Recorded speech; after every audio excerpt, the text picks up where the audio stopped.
In youth ministry, as you know, there's some things that you must do. Now, obviously, there's the things of preaching the gospel, having Bible studies, recruiting leaders. Those things we know for sure. But there's other things that you know you must do if you really want to see your ministry grow, and not just getting a bunch of kids through the door once at an event because you have a great giveaway, but really seeing kids connect to the church, really seeing kids grow spiritually. The thing is, though, as much as we know we must do those things, the question is, do we have the time?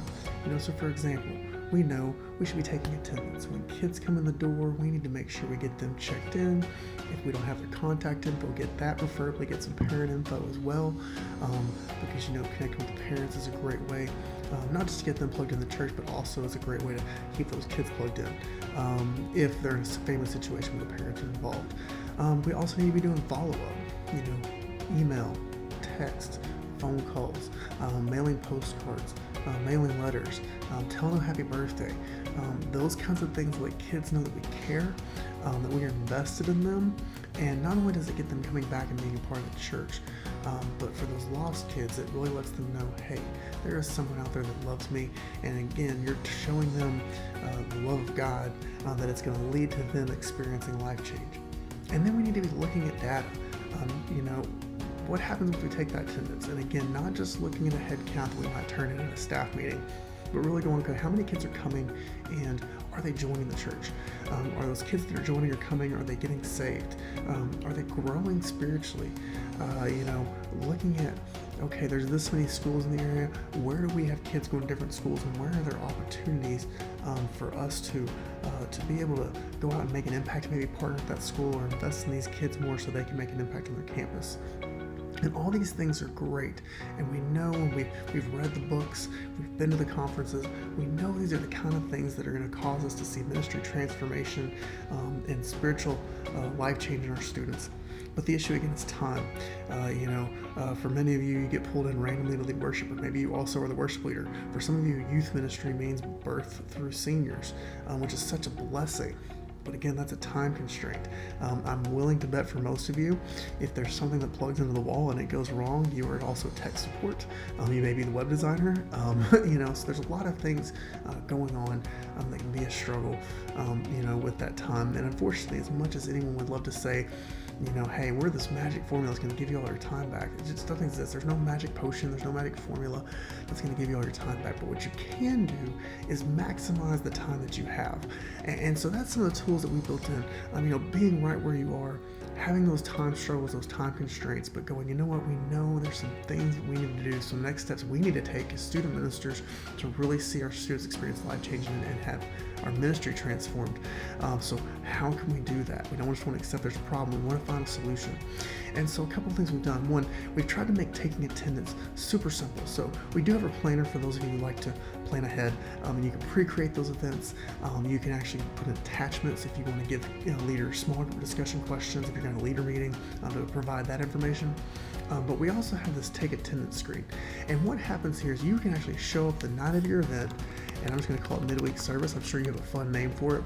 And then you can sit there and create an event. And what immediately happens now is you have a check-in kiosk where you can sit there and look up students and check them in with a tap. And you can also go to a show all mode, which will list out your kids. For some of you who have maybe smaller ministries, or you want your leaders walking around. Now, as I mentioned leaders, let me show you something. So let's say you go in and you create that event for the day. And you've got leaders who are going to help you check in because you've got other things to do. You need to prepare to preach. You want to make sure no kid sneaks in and doesn't get checked in. Well, when they come in to take attendance, they're going to see that event for the day that you've already created, and they can just click and they're synced to the event and they are ready to go. So you can see how quickly and easy it is that you can check all those kids in and take that attendance. Now, what happens once we do that? Well, here's the great thing. The day after you input attendance for any event, whether it's taking attendance or coming back later and inputting attendance based off sheets that you have to use with your church. You get an event attendance report mailed right to your inbox the next morning. It's going to let you know the title of the event, how many students were there. If there was new visitors, their names are going to be listed with little buttons to tap to call, text, and email them to do a quick follow-up. You get a full spreadsheet of contact info for making phone calls, for sending out letters, postcards, things of that nature. You can also see who was present, who was absent. You're going to see the total number of times in a row they've been present or absent to really be able to break down who's checking out of the church and who's really plugged in, and where can we make those connections. And so you're doing that. Again, with the idea of follow-up and letting kids know that you care. You get a weekly birthday report where you're going to see not only kids' names, when their birthday is, but again, these links right here where you can tap and contact them really quick from your phone in the morning while you drink your coffee, while you're, after you're done praying, or maybe before you pray, you do that and you pray for each kid. And then the same thing, there's a contact sheet right there. Now, I understand you're thinking, well, great, that comes on Monday. What about the rest of the week? Well, we don't expect you to go back and check every day and try to remember. We send you birthday reminders for that day so you can, again, know. So you can plan ahead, send out postcards, send out letters, make some calls, and then every single day you get a reminder. So every kid knows they care. And so, again, does it take time still? Yes. But you consider how much time it would have taken you before to get this kind of information, collect this kind of data, go look up and run these reports. It's coming right to you. So for the limited time that you do have in the day, in the midst of all your other responsibilities, you're getting the most out of it. And imagine what that's going to mean and going to look like for your students, that every single time there's a birthday, they get contacted. Every single time they miss, you're letting them know you knew they weren't there and that you care. For the ones that are coming, how proud you are of them. And to have those sorts of opportunities. Now, to take it even a step further, we have other options for printing out mailing labels for you, for printing out postcards for birthdays, we missed you cards, all sorts of things of that nature.